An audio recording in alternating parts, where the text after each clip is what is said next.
Բարի օր, հանրային ռադիոյի եթերում առանց տողատակի հաղորդաշարի հերթական թողարկումն է, ես Լևոն Սարդարանն եմ, խոսել եւ խոսելու ենք խնդիրների մասին, որոնք ուզում են կամ պետք է ուզեն։ Հասարակության այսօր իմ զրուցակիցն է Հայաստանի Հանրապետության առողջապահության նախարար Անահիտ Ավանեսյանը, բարի ձեզ։ Բարի ձեզ։ Տիկին Ավանեսյան, քանի չենք անցել այն ինչ որ լինելու է, եկեք խոսենք այն մասին, այն ինչ որ արդեն եղել է եւ շարունակում է լինել։ Տեսեք, սուր շնչառությունների, շնչառական հիվանդությունների այսպես բում եղավ եւ շարունակվում է բումը, չէ, միգուցե դուք կբնորոշեք ինքը, որ մակարդակում է, բայց չափազանց շատ էին դժգոհություններն առայն, որ պահ եկավ, երբ դպրոցներում, մանկապարտեզներում խմբերը, դասարանները կես էին ընկել բառացիորեն, որտեղ երեխաները շատ էին հիվանդանում, ընդ որում այս վիրուսը, ես չգիտեմ, արդեն ինչպես այս որ վիրուսն է ավելի ճիշտ, բավական ծանր էին տանում երեխաները եւ հիվանդանոցներում էլ խնդիր առաջացել, որովհետեւ շատ էին։ Եվ անընդհատ կոչեր էին հնչում գոնե սահմանափակել երեխաների շփումը իրար հետ, այսինքն առողջապահության նախարարությունը կոչեր արվում անցնել որոշում կայացնել անցնել հեռավար դասընթացներ կազմակերպելուն եւ այլն, բայց նման բան տեղի չունեցավ, ինչու։ Նախ պետք է ճիշտ բնութագրենք սեզոնային ակտիվությունը բռնկումներից եւ համավարակ համաճարակներից եւ գնահատականը տրվում է ամբողջական տեղեկատվության հիման վրա։ Ամեն անձի ընկալումները տվյալ տարվա վիրուսի տարածվածության եւ այլնի մասով շատ կարեւոր են, բայց մենք պետք է օբյեկտիվ թվերին նայենք եւ առաջնորդվենք ըստ դասակարգման, թե ինչ աստիճան ունենք։ Մենք այս տարի ունեինք ակտիվացում, սուր շնչական վարակների ակտիվացում, ինչպես ամեն սեզոնին ունենում ենք, եւ շրջանառվող շտամը մուտացված շտամ է, H3N2 շտամն է, որը ուներ սպეციფიկ ախտանշաններ, դա բարձր կայուն ջերմաստիճաններ եւ այո, հիմնական հիվանդացությունը երեխաների շրջանում էր, բայց սա էլ է բնորոշ սուր շնչական վարակների սեզոնայնությանը։ Այստեղ պետք է ասեմ, որ նախ որոշումները կայացվում են ըստ ուրեմն անհրաժեշտ քայլերը սպառելու տրամաբանությամբ։ Եվ եթե մենք առաջնորդվենք այն տրամաբանությամբ, որ հենց շնչական վարակները ակտիվանում են, դպրոցները փակենք, աշխատավայրերը փակենք, ապա ամբողջ ձմեռային սեզոնը պետք է ըստ էության դասեր չլինեն։ Սա առաջինը, եւ երկրորդը, եթե ճիշտ ժամանակ չես կիրառում այս գործիքակազմը, ապա սպառում ես դրա իրականացման հնարավորությունը, եւ եթե գալիս է այն ժամանակը, որ իսկապես խորհրդատվությունն է փակել, սահմանափակել, արդեն այս միջոցները սպառած ես լինում։ Սա պետք է նաեւ համեմատության մեջ մարդը հիվանդության ընթացքում էլ ունի դեղամիջոցների, միջամտությունների աստիճանակարգ, ինչպես պետք է վարվել։ Հաջորդիվ ուրեմն նախ ամեն տարի մենք խորհուրդ ենք տալիս չսպասել սեզոնին եւ պատվաստվել։ Այս տարի գրիպի դեմ պատվաստանյութը սեպտեմբեր ամսից արդեն արկա էր եւ մենք շատ ավելի շուտ ենք սկսել պատվաստման սեզոնը, որպեսզի հենց բավարար արդեն կայացած իմունիտետ ձևավորենք։ Եվ պետք է ասեմ, այս տարի նաեւ դիմելիությունն է շատ մեծ պատվաստման, սա էլ է խոսում, որ մարդկանց մոտ ձևավոր է այս ճիշտ մշակույթը, մանավանդ եթե կան տանը երեխաներ, մեծահասակներ, ռիսկի խմբեր, ապա ընտանիքի անդամների պատվաստված լինելը շատ կարևոր շեմ է ստեղծում, պաշտպանության շեմ նաև բոլորի համար։ Հաջորդիվ հիվանդանոցներում մենք ամենօրյա մոնիտորինգ ենք իրականացնում, այո, իհարկե դիմելիության աճ եղել է, բայց այստեղ էլ կառավարելի եւ մահճակալների առումով մենք չունենք խնդիրներ։ Այս պահին նկատվում է նվազում հիվանդացության եւ դիմելիության եւ սա էլ շատ կարեւոր է, որ այս տենդենսը պահպանենք։ Հաջորդիվ ինչ վերաբերում է դպրոցների հեռավարանցման, այս մեխանիզմը կիրառվել է այն դպրոցներում, որտեղ որ երեխաների 20%-ից ավել էր բացակայությունները եւ այդ բացակայությունները կապված էին հենց ՍՇՎ-ների հետ, ապա նրանք առանձին դասարաններով անցել են հեռավար ուսուցման։ Եվ այս գործիքն էլ ես կարծում եմ, որ շատ ճկուն կարևոր մեխանիզմ է, որ մենք այսպես առանց ամբողջական ընդհատման դասապրոցեսի գնում ենք ամեն դասարանի տրամաբանության մեջ, բայց իհարկե արդեն արձակուրդները սկսել են մանավանդ փոքր դասարաններում եւ կարծում եմ այս նվազման տենդենսը կշարունակի պահպանվել։ Իհարկե տոնական օրերին մենք գիտենք իրար տուն այցելությունների շրջանն է սկսվում, այստեղ էլ պիտի խնդրենք մեր քաղաքացիներին աչալուրջ լինել, եթե ունեն ախտանշաններ, ապա չգնան հյուր, եթե ունեն ախտանշաններ, ապա չընդունեն հյուրեր եւ զբաղվեն իրենց առողջությամբ, սա էլ շատ կարեւոր է։ Իդեպ դա շատ կարեւոր խնդիր է, տեսեք, մենք կոչ ենք անում ամեն անգամ, երբ նման վարակների սեզոնին ասում ենք վայ քիչ շփվեք իրար հետ եւ այլն, նույն երեխաների վրա օրինակը բերենք, տեսեք, երեխան ակնհայտ ունի սիմպտոմներ, հա, երևում է, որ ինքը հիվանդ է, որ ինքը մրսածություն չի, դա սովորական, ծնողը բերում է դպրոց կամ մանկապարտեզ, լավ, ինչ պետք է անել, որ այդ երևույթի դեմը առնել, որովհետեւ դա իրոք անհեթեթագույն վիճակ է, ոնց որ այնպես է անում, որ դե իմ երեխա որ հիվանդ է, թող մնացածներն էլ հիվանդ են։ Դե ես չեմ կարծում, որ նման մտադրություն ունեն ծնողները, բայց այստեղ պիտի երկու տարբերակում մտցնենք։ Նախ լինում է, որ երեխան ապակինման շրջանում, երբ որ արդեն վարակիչ չէ, բայց ունենում է որոշակի ախտանշաններ, ու գիտենք, որ երեխաների մոտ օրինակ հազը երկար ժամանակ պահպանվում է։ Սա էլ պիտի հաշվի առնենք, որ չենք կարող նաև երեխաներին զրկել երկար ժամանակով ստիպել, որ տանը մնան։ Բայց այո, այն շրջանում, երբ որ երեխան վարակիչ է, ջերմում է եւ այս դեպքում մենք ունենք դպրոցի եւ մանկապարտեզի ֆիլտրներ եւ առավոտյան մենք այս աշխատանքը նոյեմբեր ամսից մեկնարկել ենք դպրոցի բուժքույրերը ուրեմն այսպես դիտարկում են անցկացնում առավոտյան հաճախող երեխաների եւ քանի որ այս ընթացքում ավելի շատ մանկապարտեզներում էր վարակը տարածված մենք ունենք նաեւ այսպես գործունեությունը դադարած որովհետեւ շատ էին բացականները մանկապարտեզներ իհարկե այստեղ անձնական պատասխանատվությունն էլ շատ կարեւոր դեր է խաղում եւ կենցաղային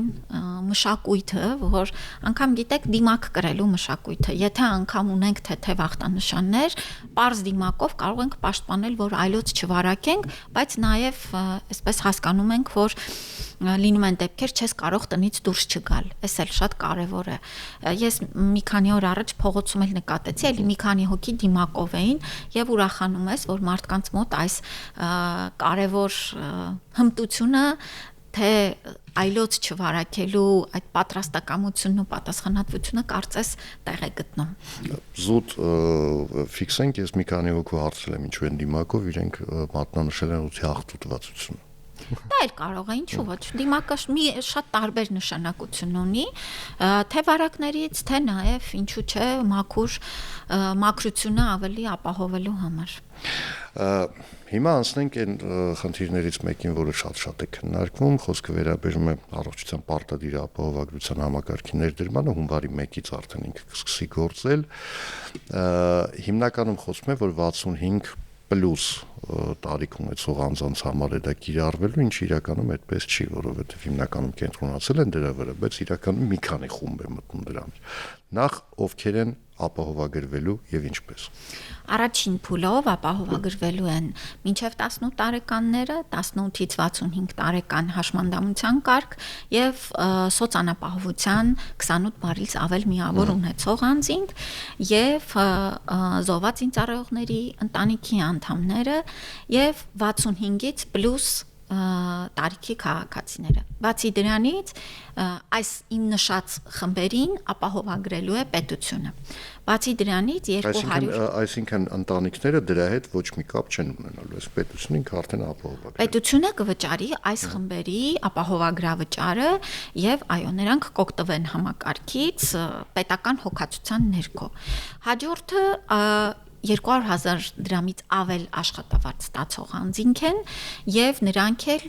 դառնում են ապահովագրավճար վճարող, բայց առաջին տարվա համար էլ պետությունը ճկուն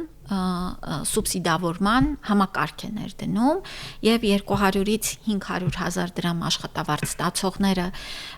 ըստ էության ֆինանսական բեռը նրանց փաստացի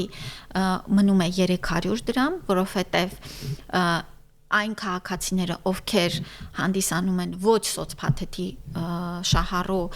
նրանց սոցկրեդիտները 6000 դրամները պետությունը կսուբսիդավորի, նրանք ովքեր հանդիսանում են սոցփաթեթի շահառու, նրանք եւս պետության կողմից տրամադրվող 6000 դրամը ամսական կարող են ուղղել նաեւ այս նպատակների համար։ Եվ այնտեղ նաեւ զինապահի խնայողություններն են դեր խաղում եւ 4500 դրամ խնայողությունը զինապահից եւս կարողանալու են ուղղեն առողջության ապահովագրությանը։ Հաջորդ խումբը 500-ից 1 միլիոն դրամ աշխատավարձ ստացողների համար եւս գործելու է զինապահից խնայողության հատվածը, դա կազմում է 7500 դրամ եւ մնացած 3300 դրամը նրանք կվճարեն 26 թվականի ընթացքում ամսական, բայց 27 թվականի ընթացքում կարող են սոցկրեդիտներով հետ ստանալ այդ գումարները։ Եվ 1 միլիոն դրամից ավել ստացող քաղաքացիները, քանի որ շարունակելու են վճարել զինապահի 15000 դրամները, նրանց համար կգործի սոցկրեդիտի միայն հատվածը եւ նրանք 27 թվականին ամսական 4000 դրամ կամ տարեկան 50000 դրամը կարող են հետ ստանալ։ Տիկին Ավանեսյան, ամենաշատ երևի հարցականները առաջանում են 300 դրամ արտահայտություն, 300 դրամ այսինքն։ Տեսեք, ապահովագրավճարի չափը 10800 դրամ է։ 10800 դրամից 6000 դրամը սոցկրեդիտի կամ սոցփաթեթի հատվածն է եւ դա արդեն 10800-ից հանում ենք 6000 դրամ։ Իսկ եթե սոցփաթեթ չունենք։ Նայեք, եթե չունեք սոցփաթեթ, ապա պետությունը սոցկրեդիտի սուբսիդավորում է իրականացնում, այսինքն բոլորը, ովքեր 200000 դրամից ավել են ստանում, կամ սոցփաթեթի 6000-ն են օգտագործում, կամ սոցկրեդիտի 6000-ն են օգտագործում։ Հաջորդը մնում է 4800 դրամ։ 4800 դրամից 4500 դրամը այսօր էլ քաղաքացին վճարում է զինապահ հիմնադրամին։ Հիմա ուղղությունն է փոխվելու։ Գործատուն այդ գումարը ոչ թե կուղի զինապահ հիմնադրամին, այլ կուղի առողջության ապահովագրության հիմնադրամին։ Եվ մնում է տակը 300 դրամ։ Սա է հաշվարկը։ Տեսեք, մտահոգությունները շատ են կապված այս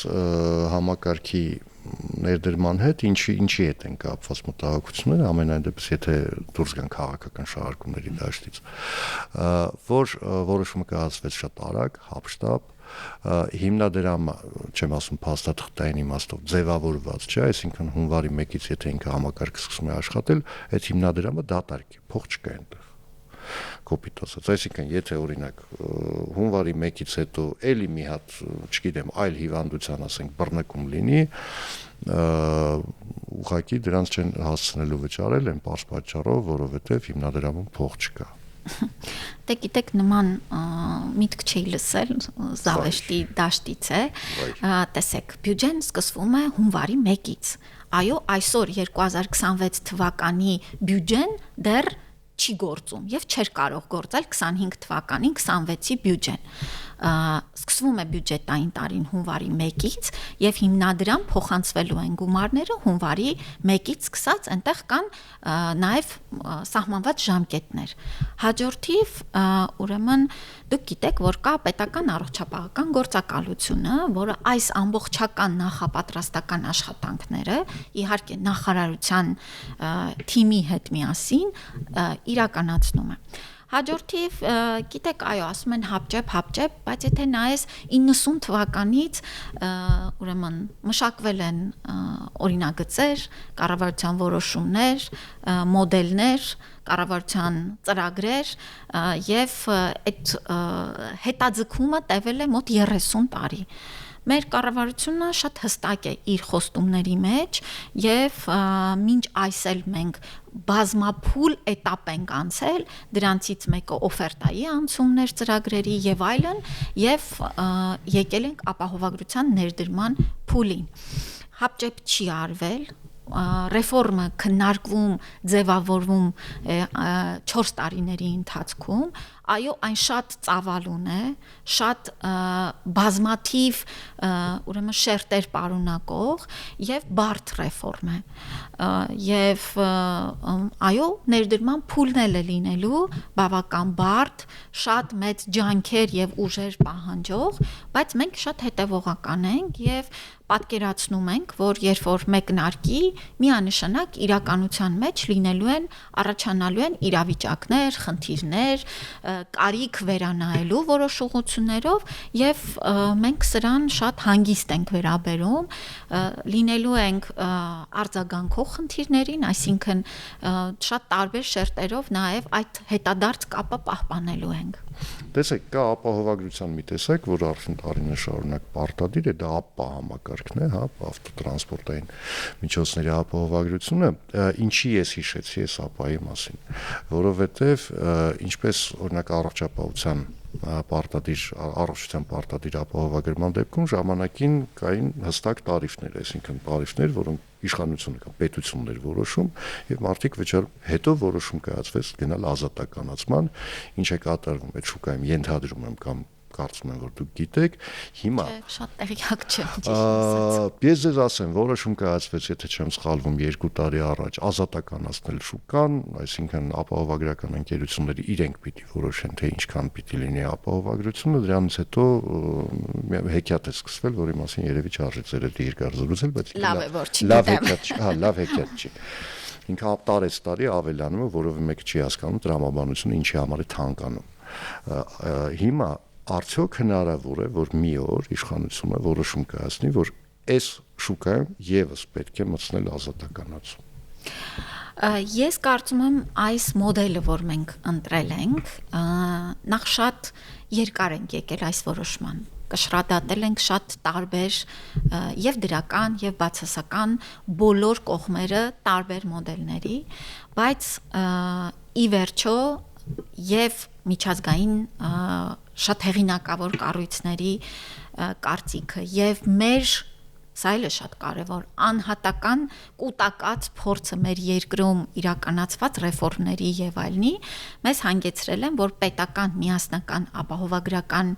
համակարգը ամենաօպտիմալն է Հայաստանի համար եւ միայն սրա արդյունքում է, որ մենք մեկ հոգու համար ստացել ենք 129600 դրամ ապահովագրավճար, որովհետև սա բոլորի ռիսկերը մեկ զամբյուղում միավորելու եւ կշռված այսպես համակարգ ունենալու արդյունքն է։ Արդյոք տարիներ հետո ինչպես կզարգանա համակարգը, այս պահին դժվարանում եմ ասել, բայց ես կարծում եմ, որ գոնե մինչև 10 տարի այս պետական միասնական համակարգը պիտի կայանա եւ հետագայում էլ որոշ եթե այլ ուրեմն հատվածներ օրինակ օպերատոր որպես մասնավոր ապահովագրական ընկերություններն էլ ներառվեն, սա պետք է շատ կշռադատված արվի եւ միանշանակ պահպանելով պետական ապահովագրական հիմնադրամի կարողությունները, այդ ձեր ասած, վերահսկելու ինչ արժի, ինչու է այդ գինը, ինչ է տրամադրվում, ինչն է մերժվում, ինչպես են փոխհատուցումները արվում, արդյոք ճիշտ ժամանակին են վճարումները արվում եւ այլն եւ այլն եւ այլն։ Այստեղ էլ ես կարծում եմ պետության դերը շատ կարեւոր պիտի մնա, բայց ասում եմ դեռ մի 10 տարի պիտի համակարգը կայանա, ձևավորվի, հետագա սերունդները արդեն կտեսնեն։ Քանի որ ինչի համար է վճարվում այդ արտահայտությունը արեցիք, նաև մի քիչ անհասկանալի է դեռ, որովհետև շատերը ծանոթ չեն, իսկ ինչն է վճարվելու հունվարի 1-ից։ Ես հասկանում եմ, որ հիվանդությունների ցանկը կարող է հսկայական լինել, մի 10 այսքան հաղորդում է պետք, որ մենք այդ թվարկումը ավարտենք, բայց հիմնական ուղղությունները որոնք են։ Այո, նախ ասեմ, որ այդ ցանկերը հրապարակվել են արդեն նախագծի տեսքով էլ եւ քաղաքացիները կարող են ծանոթանալ ընթացքում էլ։ Հիմնական ուղղություններն են իհարկե առաջնային օղակը, դա պոլիկլինիկական եւ ամբուլատոր ծառայությունների մի ստվար զանգված է, սա նշանակում է բժշկի խորհրդատվություն, նեղ մասնագետի խորհրդատվություն, այստեղ ունենք սահմանաչափեր տարեկան դեղորայքային ապահովություն, դեղերի ցանկը եւս հրապարակված է եւ կարող են մարդիկ փնտրելով գտնել իրենց ցանկացած կամ անհրաժեշտ դեղորայքը արդյոք ցանկի մեջ մտած է։ Հաջորդը հիվանդանոցային օղակն է։ Հիվանդանոցային օղակում, տեսեք, ամենահաճախ անհրաժեշտություն առաջացող ուղղություններն են տրավմաներ, ուրեմն հաջորդիվ սրտանոթային հիվանդությունների դեպքում վիրահատական միջամտություններ, հաջորդը ուրեմն քաղցկեղի վիրահատական միջամտություններ, ճառագայթային բուժօգնություն, քիմիոթերապևտիկ դեղորայքի տարեկան մինչև 1.200.000 դրամի փոխհատուցում, աչքի շատ էլի պահանջված մեր 65+ տարիքի անձանց համար կատարակտի վիրահատություն եւ այլն եւ այլն եւ այլն։ Ուզում եմ ասել, որ ցանկը կա հրապարակված եւ մեր քաղաքացիներն էլ ընթացքում արդեն կծանոթանան։ Անդրադառնամ ձեզ ուղղված մի մեղադրանքի, եթե թույլ տաք Ընդհանրապես այս պահին մեկ, եթե թույլ տաք մեջբերում անեմ, ձեր գերառումն է պետությունից ապօրինի զավթումների վերադարձի արդյունքում վստահ են 63 եւ 64 տարեկան մեր քաղաքացիները եւ շատ այլ խմբեր հնարավորություն կունենան ընդգրկվելու ապահովագրության համակարգում։ Ընդդիմությունը որքան էլ մեղավորներ փնտրի այլտեղ, մեր ժողովրդին շատ լավ հայտնի են նրանց անունները։ Հիմա ձեզ մեղադրում են ինչի համար, որ դուք այս ամենը օգտագործում եք քաղաքական նպատակներով եւ թիրախավորում եք ընդդիմությանը, փոխարենը չեք զբաղվում ձեր անմիջական պարտականություններով։ Գիտեք, ոմանց մոտ կարծիք կա, որ առողջապահության նախարարը, ով հանդիսանում է քաղաքական պաշտոն կրող, հանդիսանում է քաղաքական կուսակցության անդամ, պետք է զբաղվի միայն իր առողջապահական գործերով։ Առողջապահությունը ինքնին քաղաքականություն է եւ ես էլ մասնակից եմ նաեւ ընդհանուր քաղաքական բոլոր հարցերին անդրադառնալու, դրանց վերաբերյալ նաեւ քաղաքական դիրքորոշում ունենալուն։ Այստեղ ինձ թվում է նույն այդ հարցը ուղղող ընդդիմադիր մեր գործընկերները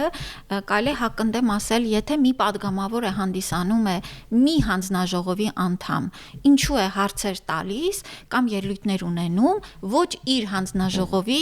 վերաբերյալ հարցերին։ Կարծում եմ, սա ուղղակի անհեթեթ բան է, այսինքն նախարարը քաղաքական պաշտոն է եւ եթե նախարարը քաղաքական դիրքորոշում չունի եւ չի անդրադառնում քաղաքական հարցերին, կարծում եմ դա է տարակուսելին։ Լավ, այդ դեպքում ուրեմն այս նույն գերարման հետ կապված քաղաքական հարցն է։ Տեսեք, դուք ասում եք, որ պետությունը ապօրինի զավթումների վերադարձի արդյունքում ավելի շատ խմբեր կներգրավվեն այս համակարգում, նախ որքանով եք վստահ, որ այդ ապօրինի զավթումների վերադարձ լինելու է, երկրորդ որքանով եք վստահ, որ մեր դատական համակարգում անգամ եթե ապացուցված է, որ այս կամ այն ինչը ապօրինի է, փոշի չի դառնալու ուղղակի։ Նախ ասեմ, որ իմ խոսքում մեջբերումը հենց ձևակերպումը մի փոքր այլ էր։ Ես ասում էի, եթե ապօրինի գույքի բռնագանձման որոշումների կայացմանը չսպասելով որոշ կարկառուն ներկայացուցիչներ ընդդիմադիրներից կամովի բերեն ավելի շուտ վերադարձնեն, մենք շատ ավելի արագ կունենանք բյուջեի համալրում։ Բայց այստեղ մենք արդեն այս տարիների ընթացքում ոչ թե պետք է հույս ունենանք կամ հավատանք, այլ փաստերին նայենք։ Ամեն օր կայացվում են վճիռներ եւ ուրեմն չկա կառավարության նիստ, որ ինչ որ մի ապօրինի գույք չվերադարձվի պետությանը կամ դրամական միջոցները չհամալրեն այդ ընդհանրական հաշվին եւ միլիարդավոր դրամներ են հետ վերադարձվել պետությանը։ Այո, ինստիտուցիոնալ, իրավական պետության շրջանակներում այս գործընթացը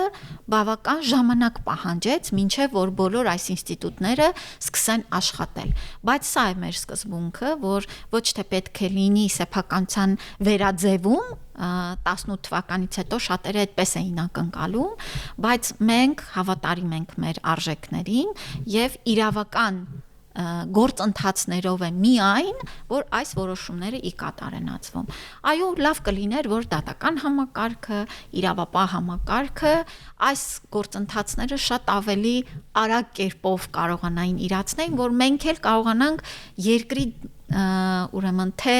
անվտանգային, թե սոցիալական, թե տնտեսական զարգացման ուղղված ծրագրերը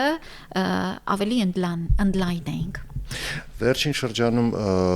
մանկական դիաբետի հետ կապված ծրագիր իրականացվեց կանխարգելիչ ըստ էության ծրագիր է, ինչը շատերին ուրախացրեց, որովհետև դե բոլորս էլ գիտենք, փոքրիկները 10-ից վախենում են եւ նախ իրենց ինչ է ներկայացնում այդ ծրագիրը։ Տեսեք, այս մոնիտորինգային սենսորները 24 ժամյա ունեն շատ կարևոր, ինչպես ասացիք, կանխարգելիչ դեր։ Ինչու՞։ Մենք կարողանում ենք անընդհատյա վերահսկողություն իրականացնել, արդյոք ինչ ցուցանիշներ ունի երեխան եւ ըստ դրա կորեկցիայի ենթարկել նրա բուժումը, ինսուլինի դոզան եւ այլն եւ այլն եւ այլն։ Չհասնի մի իրավիճակ, երբ որ երեխան օրինակ գլյուկոզայի անկման պատճառով օրինակ ընկնի կոմայի մեջ։ Սա շատ կարևոր կանխարգելիչ ազդեցություն է ունենալու եւ մենք այս ծրագրի արդյունքով 10-15 տարի հետո ունենալու ենք երեխաների առողջության շատ ավելի լավ իրավիճակ եւ զերծ ենք պահելու նրանց բարդացումներից, այլ խնդիրների առաջացումից։ Սա առաջնակի նպատակն է։ Երկրորդը երեխաների ծնողների կյանքի որակի փոփոխությունն է։ Ճիշտ եք նշում, որ երեխաների համար անընդհատ մատի ծակելը նրանց կարծես հիշեցնում է իրենց հիվանդության մասին եւ կաշկանդում է ինչ որ առումով։ Այս մասով եւ իհարկե ծնողների համար, երբ որ երեխան դպրոցում է, երբ որ գնում է սպորտի, երբ որ իր կյանքով է ապրում, ծնողը հանգիստ է, որովհետեւ իր հեռախոսի մեջ կարող է հետևել երեխայի ուրեմն առողջությանը եւ հանգիստ լինել։ Կարող է գնալ աշխատելու, որտեվ սա էլ է շատ մեծ խնդիր։ Շատ դեպքերում մայրիկները ամբողջապես նվիրում են իրենց ժամանակը երեխաների խնամքին։ Եվ ես շատ ուրախ եմ, որ մեր պետությունը այս կարևորագույն որոշումը կայացրեց եւ այո, այն շատ ծախսատար ծրագիր է, բայց մենք սա դիտարկում ենք ներդրում, ոչ թե ծախս, այլ ներդրում մեր երեխաների առողջությանը։ Եվ կարծում եմ երեխաների նկատմամբ հոգատարությունը այսպես պետք է լինի, ոչ թե եւ ոչ միայն կենացների եւ բարի խոսքերի, այլ կոնկրետ հոգացության մեջ։ Դե կենացները մենակ մեր հերանից են, եթե մի քիչ ոչ այնքան եթերային լեզվով ասած, ժամանակին տեսանք ինչ եղավ այդ կենացների արդյունքում։ Հիմա տեսեք 26 թվականը արդեն ընտրական տարի է։ Արդեն նախընտրականի մասին էլ չենք խոսում, ընտրական տարի է եւ բնականաբար բոլոր ոլորտները իրենք քաղաքականացվելու են։ Անկախ ամեն ինչից դուք քաղաքական գրառում կանեք կամ հայտարարություն չեք անի եւ այլն, այդ ամեն ինչը, բայց միաժամանակ ընտրական տարին սովորաբար ցանկացած երկրում Հայաստանի մասին չի միայն խոսքը, ինքը ավելի շատ այսպես պոպուլյար եւ պոպուլիստական որոշումների եւ հայտարարությունների այսպես հանրահռչակման ժամանակահատված է լինում։ Հիմա առողջապահությունը բնականաբար պոպուլիզմ չի սիրում։ Ինքը այդ համակարգ չի մարսում պոպուլիզմը։ Կարող են լինել ոչ պոպուլյար որոշումներ այն տրամաբանությամբ, ինչպես դուք ասում եք, որ կառավարությունը հասարակության հետ ազնիվ է։ Գիտեք, մենք այո, այս վերջին, ինչպես ասում եք, 26-ը արդեն ընտրական է, 24-25-ն էլ շատ էլի բուրը նախընտրական են եղել։ Մենք նայում ենք այսպես, որոշումները պետք է հանգեցնեն մեր քաղաքացիների բարեկեցությանը։ Եվ եթե չլինեն որոշումներ, եւ ժողովուրդը դրա համար է ընտրում իշխանություն, որ իշխանությունը կարողանա որոշումներ կայացնել։ Ես մի օրինակ բերեմ։ Օրինակ անհատական լիցենզավորման շատ կարևոր